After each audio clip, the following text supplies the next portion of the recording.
at Kentucky. Represented today by head coach Will Hall and our student athletes Ty Mims, a junior wide receiver from Bay Minette, Alabama, and Jalil Clemons, redshirt senior linebacker from Macon, Mississippi.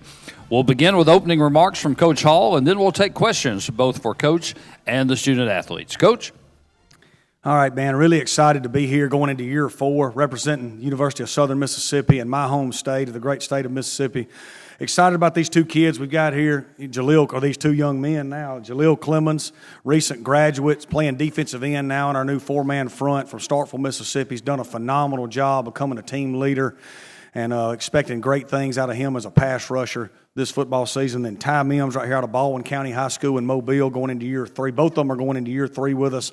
Ty is nearing graduation in sports management and is doing a phenomenal job as well, and both of them are very, very deserving of being here. Like I said, man, we're excited about 2024 with this football team. You know, as you look in today's day and age of college football, there's really 2 ways to build your roster. There used to only be 1, but now there's 2. Number 1 is recruiting, which has always been the case, right? And we're very blessed to have recruited really well here for 3 straight years. You guys know we've had a top 3 recruiting class for 3 straight years. We had the number 1 class in this league on signing day this past year. But the second way is through retention and retaining your roster. It's not good enough anymore just to recruit well. You've got to be able to keep them. We've been able to retain our good players here, you know, and that means these players believe in our coaches. They believe in our strength staff. They believe in the opportunities that are provided to them by the University of Southern Mississippi. They believe in the opportunities that have been provided to them through to the top collective. And because of that, recruiting 3 consecutive recruiting classes, have been able to retain them. Man, we've got a lot of excitement going into 2024. We've got more depth. We've got more experience. We've got more guys that have played college football than we've ever had. I think when you look at our defense, I think it all starts with the defensive line. When you look at our interior defensive line, we've got 4 kids returning that have played a ton of football. You know, Jalen Williams, who was the number 1 junior college recruit in America and transferred to us from Arkansas, will be a 3-year starter. Also with him, you got Armandus Cooley at 3 Technique, who's an SEC transfer, who'll be a 3rd-year player for us out of Wayne County, who's played a lot of great football. At nose guard, D'Amico Rowland will be a 2-year starter who was playing great football for us last year at the end of the year. And Broderius Lewis also at nose guard out of Prattville, Alabama, is a 3-year player for us. So a ton of experience right there. We've got some young guys, a lot of highly recruited young guys that are adding depth with Caleb Moore, Miles Adams, Elijah Douglas, Zay Lowry, and Eli Fuvai. On the edges at defensive end, we returned 3 players that have played a ton of football. Jalil Clemons is one that's here with us today, has solidified himself as one of the top pass rushers in all the group of 5. He'll be a 3-year starter. Kristen Booth's a 3-year starter for us at the field end, has really been an anchor and a great leader. And then Eric Thomas, who transferred in from Arkansas last year and played a ton of minutes for us.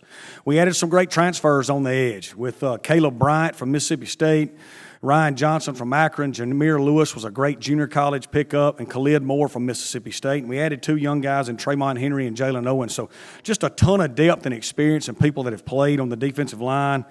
When you look at linebacker, we returned Jalen Sims, who played a ton of minutes for us last year at linebacker, and we added some transfers that have a lot of playing experience. Des Baker from Western Kentucky, Avery Sledge from Mississippi State, and Trey Pinckney out of this conference in Coastal Carolina. All those guys have a ton of tackles in college football and have played a lot of minutes and provide a lot of experience. We also have some good youth there in Jacob Johnson and then Chris Jones, who was one of the more highly recruited signees in all the group of 5. At our nickel position, we've moved Dylan Lawrence there, who started every game for us last year at safety. Dylan was a transfer from Mississippi State, has really become a team leader and has played a ton of minutes in the Sun Belt Conference, along with Kobe Cage, who started 4 games at Arizona 2 years ago and transferred to us last year and played a ton of minutes and brings a lot of experience. And we added Dante Kelly as a transfer from Vanderbilt and Miles Jones as a redshirt freshman. When you look at our cornerbacks, again, same theme. A lot of people that have played a lot of minutes in this league and played well. Michael Caraway's got a chance to be a 2-year starter, 3-year player for us. Brendan Tolles is a 2-year starter, 3-year player. Zay Franks will be on his 4th year with us. We added some great transfers in Will James from Mississippi State, who had a dynamic spring, Vanoris Cheney from the Mississippi Junior Colleges, along with some good youth, and Will Drickus Johnson and Damian Miller, who played in the prestigious Mississippi-Alabama All-Star game. At safety, again, Elijah Sabatini returns at safety, a transfer from Ole Miss, played a ton of minutes for us last year. Jay Jones will be a 4-year player for us who started a lot of games. Hayes Puckett's played a lot of games. Quez McNeil started several games. along with Cam Knox, who's a young guy that's really growing in our program. We've added some high-level transfers, Braxton Myers from Purdue and Ole Miss, and Jordan Johnson from the Mississippi Junior College, along with Satario Willis, who's a young guy we redshirted that's got a chance to be a really good football player. So defensively, we feel like we return a ton of production, a ton of highly talented kids that are going to be able to play at a high level. In the special teams, we got Bryce Lofton back, who punted every game for us last year, but we added Bart Edmiston, who was the top punter in the Mississippi Junior College. There's an intense competition there. At kicker, Andrew Stein's back, along with Connor Gibbs, who kicked a lot for us as a freshman. Both of them have kicked in games. Intense competition there. And Brennan Milliron is back, at snapping. Returning to football, we got this guy right here who, as y'all know, has been one of the more dynamic players in this league, and we expect big things from him this year. When you flip over to offense, one thing that's been really good for us going into this offseason is we feel like we're going to play a quarterback this year that's played in college football and played at a high level. We return Ethan Crawford, who played in 6 games as a true freshman, started the last several, played at a high level, won some games for us. Then we added a transfer in Tate Rodemaker, who's played 23 games at Florida State and won some big-time games for them. So regardless of who wins that battle, and they're kind of out in front right now, it's going to be somebody that's played college football and played at a high level and played winning football. Along with that, we've added John White, who's Mississippi's all-time passing leader as a true freshman, and he early enrolled in spring ball and had a great spring. At running back, we returned Drake Clark, who was having a phenomenal season for us. Drake started 12 games at Memphis before transferring to us. He broke his hand late in the year and missed the last several games, but was having a great year for us. And then Kenyon Clay, who's a redshirt sophomore, who's done some really good things and has waited his turn and has got a chance to be a good one. We had 2 young guys, J.Q. Gray, who redshirted, and Jalen Washington, who was the North Mississippi Player of the Year out of high school. At tight end, we returned Justin Reed, who started a lot of games for us last year as a true freshman, had a great spring. We added 2 transfers in Kyron Heath from Ole Miss and also Teron Bedford out of the Mississippi Junior College. And then we added a true freshman in Reed Jezelowski, who was the private school player of the year in the state of Mississippi and has been phenomenal from what we're hearing this summer and has got a chance to play as a true freshman. On the O-line, we got a lot of returning depth. Our left tackle's back, started every game. Gabe Cavazos was transferred from Mississippi State. And then Greg Nunnery, who was one of the top junior college players in this state. And we've got 2 young guys in Tank Welch and Chris Hayes who have been a part of our program at Bright Futures. At guard, we added 2 transfers in Dante Lucas and Zach Conte, who started every game where they were at their previous schools and have played college football at a high level. They were here all summer and Conte through spring. We also have Claybron Pollard and Will Saxton back. Claybron played in every game for us last year, and Saxton played in a bunch. And we added a transfer in Joe Cryer from LSU as well to compete. And then at center, Drew Lawson's played a ton of minutes for us at center. And we've got Luke Rogers, who was a highly recruited young kid at center. So more depth and more playing experience than we've probably ever had in our program on the O-line. At receiver, at slot receiver, we got a ton of experience returning. Ty Mims, 2-year starter for us, proving himself to be a great player in this league. And then Chandler Pittman, who's a 4-year player for us and has made a lot of plays in this league through his career here. On the outside, we don't have as much experience returning. We got Davis Dalton and J.J. Butler, who are 2 young kids, 2 sophomores who have played for us. But we added 4 transfers there, and Larry Simmons and Dennis Jackson, who are former 4-star recruits, transferred to us from the SEC, along with Keyshawn Buckley and Dakota Thomas from the junior college ranks. And we got a young guy in TK Keys that's competing there. So we got a lot of returning experience in the slot, not so much on the outside, but we do have talent that's competing there. So as you can see, man, like I said, we're excited about 2024 because we've recruited well, we've been able to retain. There's a lot to like about this team, and I'm really excited to coach them. So with that, we'll open it up. At this time, we'll open up the floor for questions for Coach Hall and the student-athletes. For those of you in attendance, please raise your hand for questions. A microphone will be brought to you. For those of you joining us on Zoom, please remain on mute. Type your questions into the chat, and we'll read those in the room. Hi, Will. You mentioned your top recruiting class. You recently lost Joe Marino, who was a key part for your recruiting to the NFL. You guys have Landon Smith listed now in his role. What does he do for you guys? What can he bring to kind of maintain that level for you guys? Yeah, so Landon's been with us through the get-go of this program. We came in, we're going to get back to recruiting our footprint, which we've done. I think 95% of our roster is from that footprint we outlined from the moment we got here. Reed Stringer's our general manager. He sets everything up. And we know this area. Our staff's recruited this area. Joe did a phenomenal job as our personnel guy, liaison to the NFL, preparing our guys to get to the NFL, and did a great job evaluating. And that's why the Ravens wanted him as a scout, because he's a great evaluator. Landon's been under him and under Reed Stringer. Landon's going to do a phenomenal job and keep it going. And we're going to recruit the same way we've been recruiting. That starts with me through Reed Stringer and all the way throughout our program. We're certainly happy for Joe. As a head coach at this level, you want to hire good young people. You want to help them grow and develop, and you want to see them get to the highest level. Joe's career goal is to be a general manager, and he's with the Ravens now, and he'll do phenomenal for them, and Landon will do phenomenal for us. Hey, Coach. Devin McCoskey, WXXV Sports. You mentioned how successful you've been in the portal. Just what are some of the boxes that need to be checked when looking at a player that you might want to bring in, and what are some of the things that you saw in Khalid Moore that you liked? Yeah, so for us, it's all about our footprint, which we identify as Mississippi, Southeast Louisiana, Lower Alabama, and the Panhandle of Florida. We don't necessarily care if a kid's a high school kid, a junior college kid, or a portal kid. We just want them to be from that area because we will have known their past. We would have recruited them when they were young. We know their people. Usually we have some connection to some family member. And recruiting to me is all about eliminating mistakes. How many possible mistakes can you eliminate before you bring a kid into your program? So if they're from that area, we can check a lot of boxes off if they're going to be a cultural fit, if they're going to be an athletic fit, and that's the way we've gone about it. We haven't wavered. And again, man, I just think we've built a roster that is we're excited about 2024. We think it can compete in this league and compete well. Hey, Coach. Blake Brandon, WLOX TV here in Biloxi. You're a very proud Mississippian, and you've built your roster to kind of reflect that as well. Not only in the high school recruits, but also in the transfer portal. More than half your roster is made up of Mississippi guys. So how important is that for you, not only in the high school recruiting, but then looking for guys in the transfer portal as well that are from the Magnolia State? Yeah, really the same thing. It's all about that footprint for us, not necessarily just Mississippi. It's just so happened that as we built this program back, more Mississippi kids have gravitated to it. But we got great players from Alabama, Southeast Louisiana, and the Panhandle, guys from Mobile. So it's just about that footprint for us. We want to cater to that footprint. We feel like we said we were going to do that when we got here, and we've come through on that. We got a Zoom question. Coach, this is for you and also for both Ty and Jalil. This is from Garrett Busby, WLBT. There was a lot of change made this offseason after last year, especially with the hires of Chip Long and Clay Bignell as the new offensive and defensive coordinators. How is the team adjusting to the new systems, and how's the atmosphere approaching fall camp? Jalil, why don't you talk about Coach Bignell first?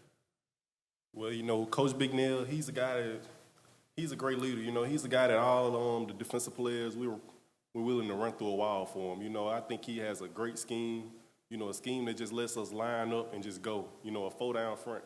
Last year we ran like a multiple 3-down, 3-4 defense where I play outside linebacker. This year I'll be making the full transition to defensive end so where I can get on that quarterback like I want to. So, yeah, I love the scheme. Everybody loves the scheme. Everybody thinks that this is a scheme that we can just come in and make plays and just be ourselves. So we love that about it. Ty, talk about Coach Long. Coach Long, he really he loves his playmakers. He really just want to score a lot of points and do that, and he really bases plays off his players, and he just want to make all his playmakers just get the ball. Coach Long, he hold us to a higher standard, and we expect him to do that, and that's what we would want Coach Long to do. Emmanuel Peppers, Sunbelt Conference. And Jalil, this question is for you. Just talking about, Coach mentioned about the defense and how many guys you're returning, especially up front. How advantageous is that going through an offseason where normally rosters at the college level change so much, to be able to have those guys that you all have an understanding of each other and how each other plays and your playing style, and how much of an advantage does that give you going into this year? Well, we all just got a good relationship with each other. We always try to make each other better every day, let each other know what we need to work on and what we doing good, It's just we just together, and the transfer we brought in, the transfers we have brought in, like Jameer Lewis, Ryan Johnson, we still got guys like Christian Booth, Eric Thomas, and the guys in the interior that Coach Hall talked about. I just think we all just got a good relationship with each other, and as we work together, we just keep on getting better. Coach Scott Watkins Hill, and you guys can answer this as well. You talk about the recruiting and the retention. What are the gaps that have to close this year in order to compete? We're just excited about playing this season. You know what I mean? I mean, because of we came in here with the end in mind with how we built it. We wanted to build a program that lasted and could stand the test of time. It was never a quick fix for me to win and get out of here. I love Mississippi. I love Southern Miss. So we built it to last. We built it over a period of time, and we've recruited really well. A lot of people think so, not just me, and we've retained really well. And so we're going into year 4. It's time to start reaping the rewards of that, and I'm excited to coach this team. I really am. For Ty, just curious how you kind of come into the role of being a leader in the wide receiver room, and because you're one of the only returning players from the wide receiver room in that area. You know, they all look up to me. I've been there for a long time. You know, they see me as an old head is what they'll call it. But I get them a lot of knowledge. I got a lot of experience, and I just share my experience with them, and I just want our room to be great. So we take all the things that we all know, then we spread it to each other. Thomas Terry with KTSW Sports. Really for Ty and Jalil, I just want to know who's the best in the locker room at CFB 25? Me. I don't know about him. It might be Dennis Jackson, though. Got a question from Zoom for Coach Hall. 2 of the guys in your top-rated high school class in the Sun Belt, Chris Jones and Reed Jasolowski from Hartfield Academy, are set to join the team. Have they arrived on campus? If so, how are they adjusting to the college level? Yeah, they all arrived, when summer school started in late May, and they were 2 of the ones I pointed out earlier. Reed has been phenomenal. He'll play this year at tight end. And Chris is going to play as well. He's in a great competition with some older guys at linebacker. We happen to have a lot of older guys at linebacker, so Chris is pushing them, but Chris is some kind of talented, and he's doing a great job every day learning our system, and he's going to be a really good football player. For Coach Hall, you mentioned your quarterbacks. As you guys head into fall camp, what is it, and you evaluate that position, what is it you're looking out of those guys that you need to see for them to be the starter? Yeah, for us, everybody, always makes a big deal out of naming the starter, but we're going to compete at every position all the way through fall camp. That's what it's all about. Ty knows he's got to compete every day with Chandler Pittman. Jalil knows, so we're going to compete at every position. I always name all the starters as we get ready to go into week 1. And so that'll be about 10 or 11 days before game 1. We'll name them all. And but like I said, I'm excited about this quarterback room. You got a young guy in John White who was an unbelievable recruit and talent for us, had a great spring. He's a little bit behind just because he's younger, but he's a little bit behind Ethan and Tate. But Ethan and Tate have played. So whoever starts that game 1 between Ethan and Tate, more than likely it'll be one of them 2. They've played. They've played college football. They've been in that arena. They've played at a high level. They've played winning football. So I think that's something that's been a little bit of a spark of enthusiasm through our skill kids on offense that's kind of permeated throughout our team all through spring and throughout the summer. Dominic Cressetto, College Football Dogs and Sunbelt Syndicate. Ty, you talked about getting the ball in the playmakers' hands, and obviously you are one. You also had one last year and a couple of years before that with Frank Gore Jr. Do you guys kind of go off of each other and see how you both see the field and what could help you, in the return game as well as just in the open field with your speed? Yes, sir. Me and Frank, we still talk every day till like this day. Frank always tell me that me and him got to play with a chip on our shoulder because we ain't the biggest, we ain't the fastest. So he was telling me that nothing is not gonna get handed to me. So I take that for granted. I thank Frank for just giving me his knowledge, and we try to make our game similar. I take the stuff what he do from his game, and I put it in mine just to make me a better player. Craig Stevenson, AL.com. Coach, you played and coached in the playoff system at Division II. What do you think about FBS kind of moving more toward that model? Yeah, I'm excited about it. I think it's a great opportunity for our conference because our conference has pretty much solidified itself as the best group of 5 conference year in, year out when you look at all the rankings and power rankings from ESPN throughout. So whoever wins the Sun Belt is going to have a chance to be in that conversation and have a great opportunity to get in it, which is a really, really cool deal for this league and the players of this league. So I'm excited that it expanded to 12, and, man, we look forward to competing in this league, to have an opportunity to do it. Coach, just when you talk about Ty Mims, his skills, his talents, what do you kind of compare him to just watching him? Obviously, he's one of the most electric guys in the Sun Belt. Well, me and Ty on the ride down here, we were talking about the game earlier. Ty's a little salty because Chandler Pittman's faster than him on the game. All right? And Chandler's been giving him heck about that too. But no, the thing about Ty has a unique ability for the first person to never tackle him. He's a lot stronger than what he looks for his size. He can run through arm tackles. He obviously can make you miss. He's a dynamic returner. He's fearless. He's a guy that I think Jalil would tell you and the rest of his teammates, you can count on him.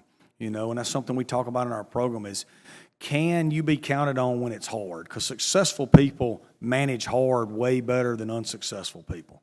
Everybody's life's hard at times, but you got to be able to manage it. Ty's managed hard a lot in his life.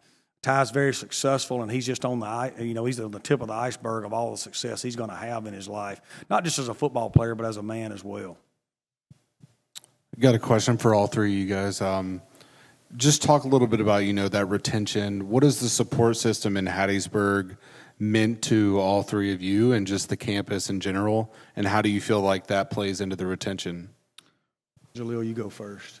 Well, yeah, the fans, so I just love the fans. Every time, if I'm even just walking around, I get in an Uber or something, they always got something good to say. Like, even if we lose and they really are down for Southern Miss, they really love Southern Miss, even when we're down, even when we're not winning, they still might be a little mad at us, but at the end of the day, they just want us to win because I know that Southern Miss history shows winning, and that's what we plan to do for them. That's what I want to give the fans.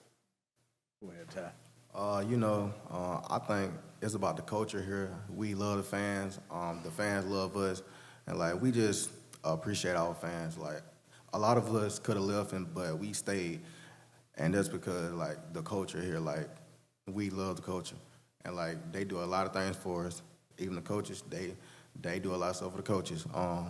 They keep it real here. Coach, bit of a business question because I know you're hard at work off the field as well. The landscape continues to evolve, of course. Revenue sharing on the horizon, expanded scholarship limits, all that stuff. How important is it for a school like Southern Miss to be prepared and well positioned for that? Oh, it's the utmost important because there's going to be a lot of changes coming, and I think we've got an unbelievable administration from Dr. Joe Paul to Jeremy McClain, our athletic director. We've got a full-time guy running our collective in Peter Bain. There's very few group of fives that have that.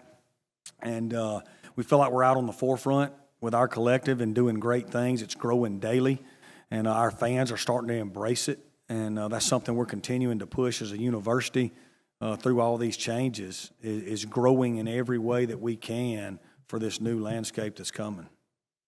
Got a Zoom question from Garrett Busby, WLBT. For Coach Hall, the DB room suffered many injuries throughout last season. How have those guys who have come back, how are they recovering, and how has the room as a whole performed during the offseason? Yeah, I went through it earlier, but, for Garrett, and he ain't here, but, we got a lot of returning production back at DB. Like I said, I named all those names. I won't make y'all suffer through it again, but, tons of production, tons of third-year and fourth-year players that were highly recruited kids. They're all back and completely healthy. And it's just more depth than we've ever had back there and more talent than we've ever had back there. And we're excited about that group. Will, to kind of bounce off that collective question from earlier, you've had, I guess, a more innovative way of gaining members to the collective off of a Grimace burner account. Did you ever envision that would be how you gain interest to the collective? And, is it a fixed calculation of how to add members? To me, it's been all about educating people this off season. We started on January 1st with this quest, if you will.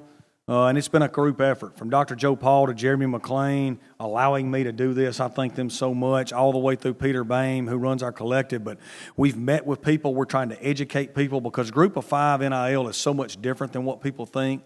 Everybody thinks it's driving up in Cadillac Escalades and Lamborghinis, and that's not what it is, you know. And so as far as that, you know, our fans, we got a lot of Southern Miss fans on social media, and they say some things from time to time, and I just want to let them know, you know, man, if you'll help us, I'll do, yeah, you know, we can make a deal, you know. Growing the collective is so important that, and that Grimace thing, that was a lot of fun. I just try to have fun with them. You know, our fans are a lot of fun. They're very passionate, and I try to have fun with them too on the things, and we're trying to grow our collective together. With no more questions from the floor, Coach, Ty, Jalil, thank you for being here. Good luck to you in the coming season. Thank you so much, guys. To the top. Thank you. We will be